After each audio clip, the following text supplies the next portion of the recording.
So here's a video of my Losi 8T RTR kit and the TLR starter box. I did not do an unboxing on either one of these, unfortunately. Too excited to get them in, didn't get a chance to do the unboxing. I had it all set up and then remembered I should have recorded that. It's pretty much stock for the most part. I did cut out the window due to a friend's suggestion, and now you can actually stick your tuning driver in and get to the high-speed screw without taking the body off. It's kind of hard to see, but it's right down here in that bottom right. Other than that, I did delete the pull start with their backplate delete kit, as well as the 4.0 motor mounts that are a lot shorter, so that way it's compatible with the starter box. But main reason for the video is I wanted to show the starter box. Hadn't showed the truck, so I figured I'd leave the truck on for right now. The starter box itself is the TLR Losi starter box. It works for the truggy and the buggy. It's in the truggy position right now. If you push this down and slide it forward, it'll move it to the truggy position, and it'll lock in place. And then this one just lifts up and turns when it's facing forward, or when the V is set out like that, it's truggy. When it's pointed towards the back, the V is expanding towards the back. It points towards the front, and that's for the buggy. And those are the two it will do. Now on this one, it does have the on-off switch on the front, as well as the banana plugs right next to it. Now I have made out of some spare connectors with my ProTech engine head heater. I had changed it to an XT90 so I could use it with my 3S LiPos, but I used one of my spare connectors, and you can actually power this from the battery inside the starter box. One less battery I got to worry about carrying around. And then as far as charging it, my motorcycle battery saver, which charges I think 0.8 amps, I actually made a harness to plug in here so I can plug it up to the battery tender and charge it without ever having to open the box. Because you do this, one of these boxes, you do have to take the screws out of it to get to the top and the bottom, the sides. That's not a quick release like the Sure Start box, but I really like it, mainly just because the pegs don't move. They're preset. It's kind of designed for the truggy that I've got. As far as the battery I've got, you can see it kind of through these holes. It is a 12-volt sealed battery.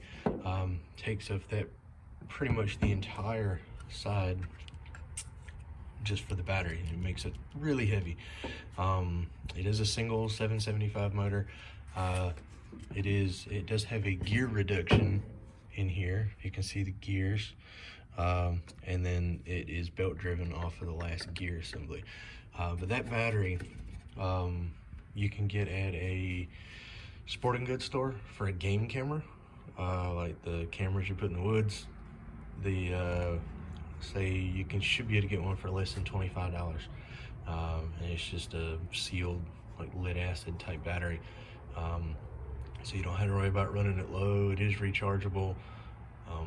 All you have to do is change the connectors on the inside to the spade connectors that the battery uses. But all in all, I really like the box. I do. There's a lot of people commenting that they don't like the placement of this switch, because if you have it on and push the handle down, it actually cuts it off. There's the detent for like your finger. But I really like that option. If you forget to turn it off and you end up putting it down for the day, and put the handle down out of the way, it flips the switch in case you forget to turn it off. So a lot of people said that was a con. I actually think that's a positive, but to each their own. But I really like this box.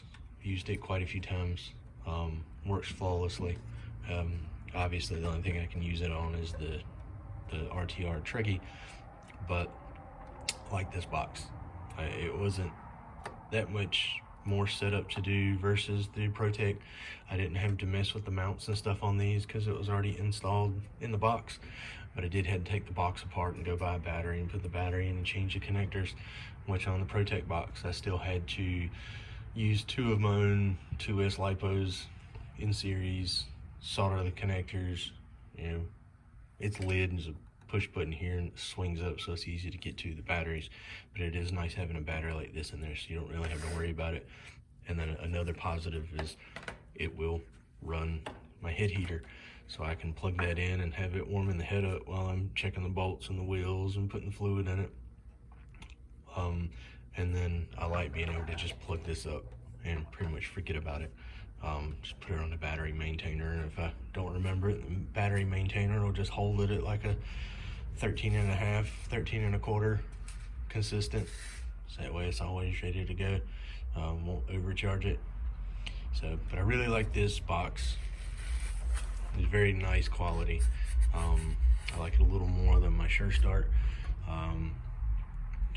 but I don't have any negatives to say for it.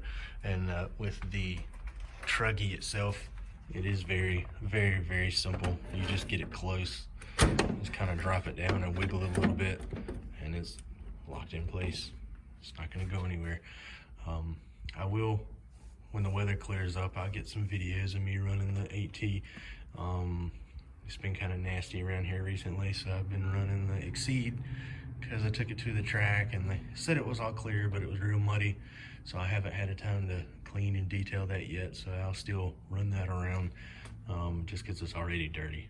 But I don't want to get this one filthy yet. It's coming, it'll happen, but as of right now it's still clean and pretty. But if you got any questions, let me know down in the comments. Like and subscribe if you like it, if you got any suggestions. But I just wanted to show you guys that the Losi TLR starter box designed for this 8T Truggy and the 8T buggy, which I'm not sure if it's an 8T or if it's just an 8 buggy, but the RTR looks just like that but in the buggy form. I hope you like the video.